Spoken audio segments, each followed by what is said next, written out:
একদিন এক শিয়াল জঙ্গলে হাঁটছিল।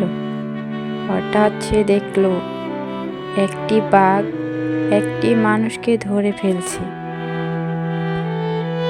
ওইদিকে মানুষ চিল্লাপাল্লা কেন? কি হয়েছে?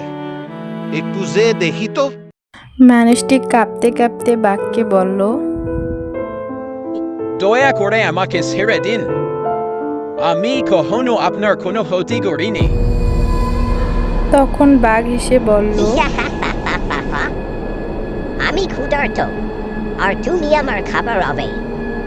শিয়াল এই দৃশ্য দেখে এগিয়ে এলো সেখানে। সে কৌশলে বলল,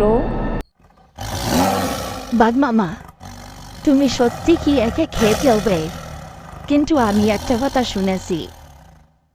বাগনে, কি কথা তুমি শুনছ? কিন্তু আমি শুনেছি মানুষেরা নাকি খুব চালাক হয়। তারা বলেছে তোমার মতো শক্তিশালী প্রাণীও তাদের ফাঁদে পড়ে যেতে পারে। তখন বাঘ অবাক হয়ে বলল, আমি এতটাই শক্তিশালী, আর মানুষ আমাকে কিভাবে ফাঁদে ফেলবে? তারপর তখন শিয়াল হেসে বলল, তাহলে এসো আমরা পরীক্ষা করে দেখি। ছেলেটি তখন বুদ্ধি খাটে বলল, তোমরা আমাকে ছেড়ে দাও, আমার বাবা না আমার জন্য অনেক মাংস নিয়ে এসেছে। আমি যদি ওই সব মাংস খাই, তখন তোমরা আমাকে খেলে আর অনেক মাংস পাবে খেতে। তখন বোকা শিয়াল বলল, বাঘ মামা, তাহলে ছেলেটি বাড়িতে যা, কালকে আরো বেশি করে মাংস খাওয়া যাবে। তারপর ছেলেটি ওইখান থেকে বাড়িতে চলে যায়। পরের দিন বাঘ আর শিয়াল ওকে খাওয়ার জন্য প্রস্তুতি নেয়। বাগনে, কালকে তুমি সকাল সকাল নদীর পাড়ে চলে এসিও, দুজনে একসাথে যাবো। সেই ছেলেটি সেই কথাগুলো তার পরিবারকে জানিয়ে দেয়।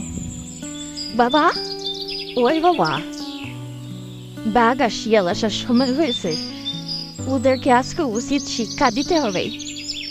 চালু করি, চলো।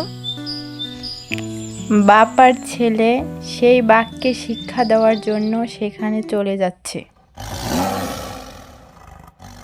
বাঘ মামা, আজকে অনেকদিন পর মানুষের মাংস খাবো, আমার যে খিদে ভালো লাগতেছে। চলো যাওয়া যাক এখন। বাগনে, কতক্ষণ থেকে তো ওয়েট করতেছি, সেই মানুষের বাচ্চা তো আসা কোনো খবর নেই। মাম্মা, একটু অপেক্ষা করো, খাবে তো আর কিছুক্ষণ পর। এই যে বাবা, ওই যে বাঘ আর শিয়াল। বাগনে পালাও, গ্রামের মানুষ সব এসেছে।